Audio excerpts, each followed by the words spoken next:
And so this person is remembering Allah throughout the day because every single one of his senses or her senses are now conditioned to remember Allah no matter what they do. Anytime this person speaks, they're conditioned to remember Allah. Anytime this person does anything, they're conditioned to remember Allah, and they're conditioned to use these senses to please Him. Someone who is the wali of Allah, who has Allah be their sight and Allah be their hearing, this is also somebody who only allows their sight to see that which pleases Allah.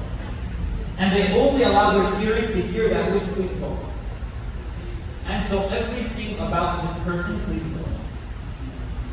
And of course there are levels to this. Not everybody, it's not all or nothing. It's not that everything that you do pleases Allah or everything that you do displeases Allah. As we know, everybody has some things that they do that please Allah and some things that displease Allah. And we work to increase the things that please Allah and to decrease the things that displease Allah. And so there are levels to this. But once we realize the reward of the wali of Allah, it makes us want to strive for it. And then the hadith ends with mentioning one more benefit.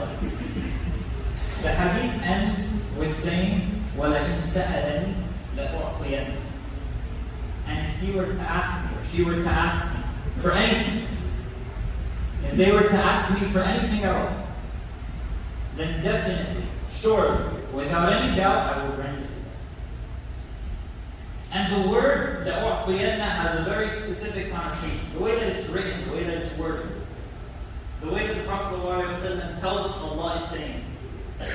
The way that it's worded is that the first letter inside the word, that lam, is a lam of emphasis. It's not part of the root word. It's a lam to emphasize the word that's coming after. But then also the noon that is at the end of the word emphasizes the word before it. And so the word for Allah granting us whatever we want is put with emphasis in the beginning and the end. It is completely encompassed by emphasis.